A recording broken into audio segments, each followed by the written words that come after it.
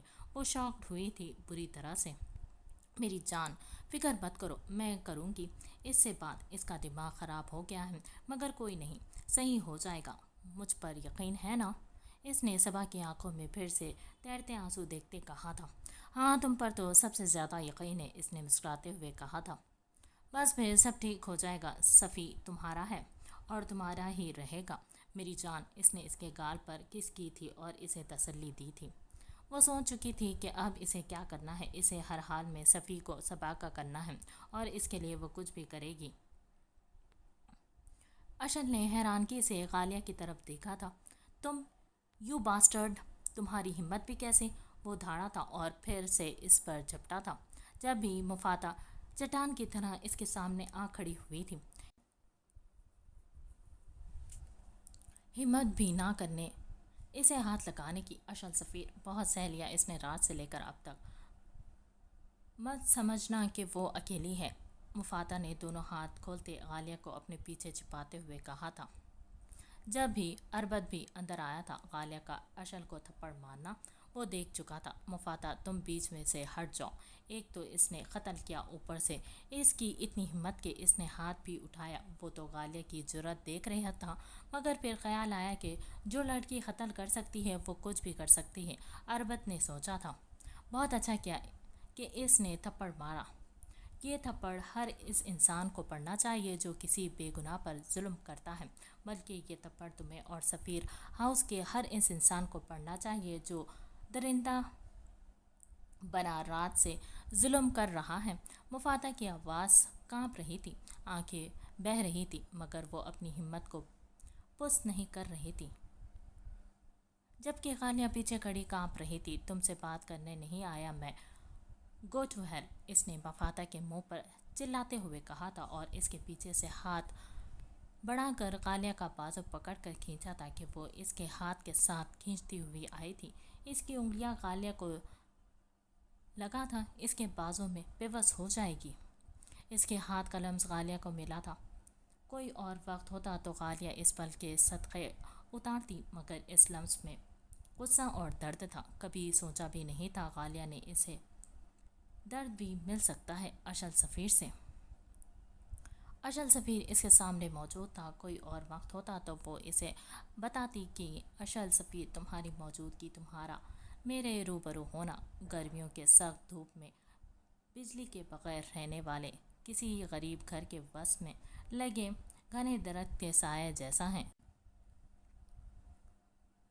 تمہاری موجودگی اس بوسہ حیات سی ہے جو زہر آلود سیب کھانے سے بستر مرگ پر پڑی شہزادی کو دیا جائے اور وہ جی اٹھے، مگر تم مجھے زندہ کرنے نہیں مارنے آئے ہو۔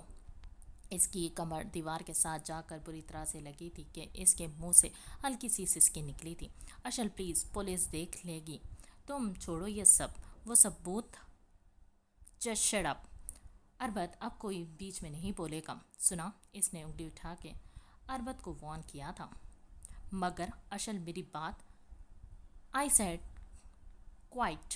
اب کی بار اس کی آنکھوں میں وارننگ تھی اور اس کی آواز نے ان تینوں کو لرزا دیا تھا۔ خود اربت بھی اس کی یہ حالت، یہ جنون پہلی بار دیکھ رہا تھا۔ دل کر رہا ہے تمہیں ابھی اور اسی وقت زندہ گاڑ دوں۔ وہ ایک بار پھر غالیہ سے ہم کلام ہوا تھا، اس کے دائیں اور بائیں طرف بازو رکھتے، اس کی آنکھوں میں آنکھیں ڈالتے، اس کے کان کے پاس کسی بادل کی طرح گڑ جاتا۔ کل رات کے آخری پہر سے لے کر اب تک میں نے کسی سے بھی بات نہیں کی، کیونکہ میں جانتا ہوں کہ میری کیفیت ایسی ہے کہ میں جس سے بھی گفتگو کروں گا اسے موت دلکش لگنے لگے گی۔ میں اسے خود کشی پر قائل کر دوں گا یا پھر مار دوں گا۔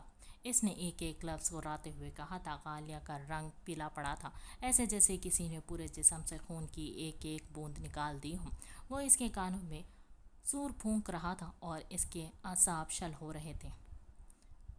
میں تم پر ہاتھ نہیں اٹھانا چاہتا کیونکہ میں کمزور نہیں ہوں۔ عورت پر ہاتھ کمزور لوگ اٹھاتے ہیں، جبکہ میری طاقت سے ابھی تم ناواقف ہو۔ ایک بار پھر سے اس نے اسے بازو سے پکڑ کر سامنے والی دیوار کے ساتھ پٹکا تھا کہ اس کی کمر بری طرح سے ایک بار پھر سے زخمی ہوئی تھی۔ اس کی آنکھیں بند ہو رہی تھی، اس کے اعصاب شل ہو رہے تھے، جیسے وہ ابھی گر جائے گی، مر جائے گی۔ مگر اس نے اپنی آنکھیں بند نہیں ہونے دی تھی۔ وہ محبت کے ورد کی ڈوری ٹوٹنے نہیں دے سکتی تھی۔ وہ اس کے ظلم کو بھی بڑی دل جمی کے ساتھ دیکھنا چاہتی تھی، محسوس کرنا چاہتی تھی۔ اس کی پلکیں آرزوں پر گری تھی، آنکھیں بند ہوئی تھی۔ میرے حکم کے بغیر اور میری اجازت کے بغیر تم آنکھیں نہیں بند کر سکتی۔ بتاؤ مجھے کیوں کیا تم نے ایسا کیا چاہیے تھا؟ دولت، شہرت یا پھر میں؟ اس نے اس کا جبڑا پکڑ کر اتنی زور سے دبوچا تھا کہ اس کی بند ہوتی آنکھیں دوبارہ سے کھل گئی تھیں۔ ہونٹ کے کونے سے پھر سے خون رسنے لگا تھا اور اشل کی انگلیاں تک پہنچا تھا۔ اشل،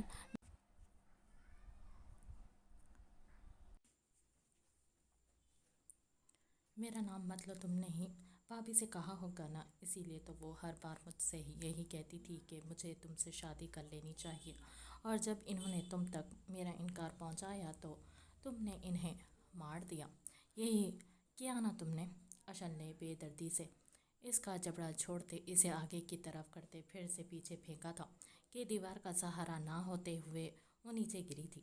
جب ہی مفاتح نے آگے بڑھ کر اسے پکڑنا چاہا تھا، مگر اربت نے اس کا ہاتھ پکڑ کر اسے آگے جانے سے روکا تھا اور مفاتح کی پانی بھری آنکھوں میں دیکھتے سر کو نفی میں ہلایا تھا۔ وہ اپنی کلائی اس کے ہاتھ سے چھڑوانے کی کوشش کرنے لگی تھی، مگر بے بسی کی انتہا ایسی تھی کہ وہ اس طاقتور کے سامنے کمزور تھی۔ دیکھو اشل، غالیہ کا کوئی قصور نہیں ہے۔ ہانیہ آپی سے اس رشتے کی بات میں نے کی تھی، ان کی پسندیدگی غالیہ میں دیکھ کر، مگر میں نے کہا تھا نا کہ بیچ میں کوئی نہیں بولے گا۔ اس نے پاس پڑی کرسی اٹھا کر مفاتح کی طرف پھینکی تھی۔ اگر بروقت اربت اسے کھینچ کر اپنی طرف نہ کرتا تو وہ کرسی اس کے سر پھاڑ چکی ہوتی۔ وہ کھینچتی ہوئی اس کے سینے سے آ لگی تھی اور اب بری طرح سے کانپ رہی تھی۔ غالیہ کے حلق سے چیخ نکلی تھی اور وہ مفاتح کی طرف بڑھی تھی، جب ہی اس کے آگے جاتے قدموں کے درمیان اپنی ٹانگ پھنسا کر اشل نے بری طرح اسے گرایا تھا۔ غالیہ کا منہ اشل کے جوتوں پر لگا تھا اور گال بری طرح سے زمین کے ساتھ بازو کی کونی بھی جل گئی تھی، مگر وہ اور اس کا غصہ کب بس میں تھا۔ ایک بار پھر سے دونوں بازوؤں کے ساتھ اٹھا کر اسے دیوار کی طرف پٹکا تھا، مگر اس بار وہ اپنے دونوں ہاتھ اس کے سینے پر رکھتی اسے پیچھے کو دھکا دے گئی تھی، مگر ان کمزور ہاتھوں کی طاقت کے آگے سامنے کھڑے چٹان جیسے شخص کی طاقت زیادہ تھی۔ جب ہی وہ ایک قدم بھی پیچھے نہیں ہٹا تھا اور نہ ہی اپنی جگہ سے ہلا تھا، اس کی دونوں کلائیوں کو اپنے ہاتھوں میں دبوچتے اس نے اسے اپنی طرف کھینچا تھا اور وہ اس کے سینے کے ساتھ لگی تھی۔ غالیہ کا ہاتھ اس کے دل پر پڑا تھا اور سانسوں کی تپش سے اس کا چہرہ جھلسا تھا۔ دونوں کے قریب 1 انچ کا بھی فاصلہ نہیں تھا۔ ایک کی آنکھوں میں تنفر، غصہ اور خون تھا، جبکہ دوسرے کی آنکھوں میں التجا تھی۔ دونوں کی نظریں ایک لمحے میں ٹکرائی تھی۔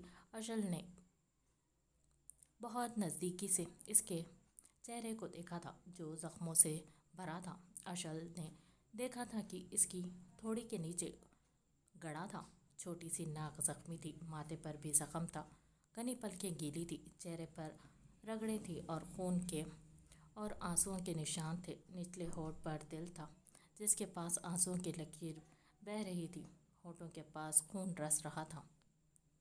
اشل نے ہاتھ بڑھا کر تل کے پاس سے آنسو کو صاف کرنا چاہا تھا، مگر اچانک اس کے چہرے میں اسے رانیہ کا چہرہ نظر آیا تھا۔ اس کا بڑھتا ہاتھ رک گیا تھا، وہ جو اس کی آنکھوں میں نرمی کی ایک جھلک اترتی دیکھتے ہی لگی تھی کہ اس نے اسی ہاتھ کا مکہ بنایا تھا اور اسے کسی اچھوت کی طرح پرے پھینکا تھا، اور ہاتھ اتنی زور سے دیوار پر مارا تھا کہ ہاتھ سے خون رسنے لگا تھا۔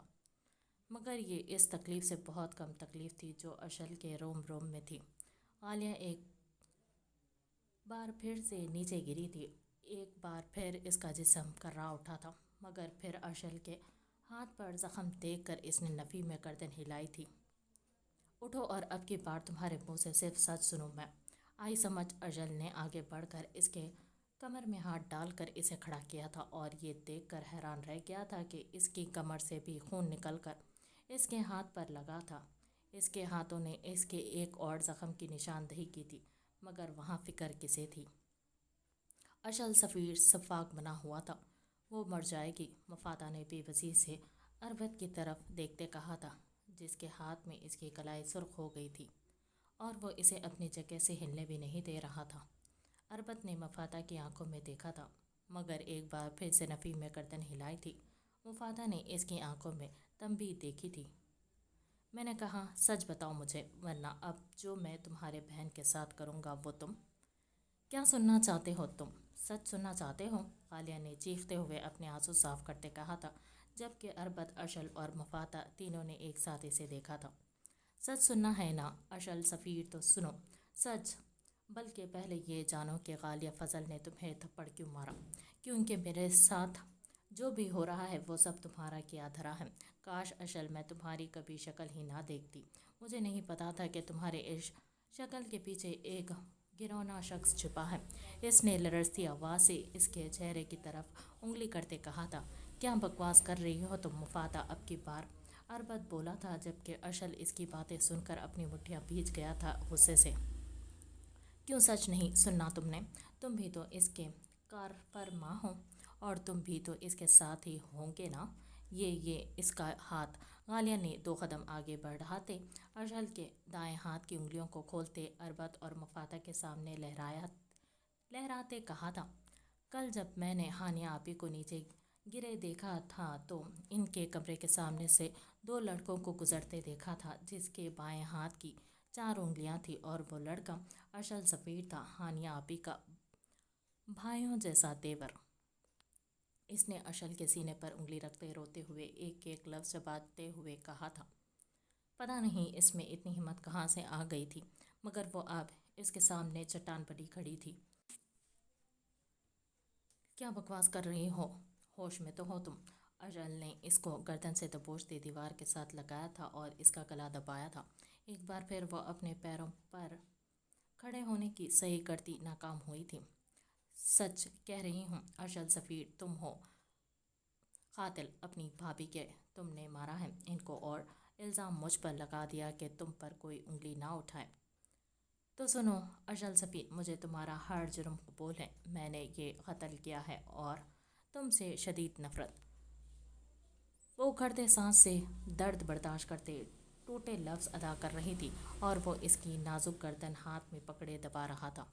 چھوڑو اشل، پاگل ہو گئے ہو، وہ مر جائے گی، یار چھوڑ دو۔ اربد نے آگے ہوتے اس کو کھینچتے ہوئے کہا تھا، جو اسے بس ختم کر دینا چاہتا تھا۔ دوسری طرف سے مفادہ اسے پیچھے کر رہی تھی۔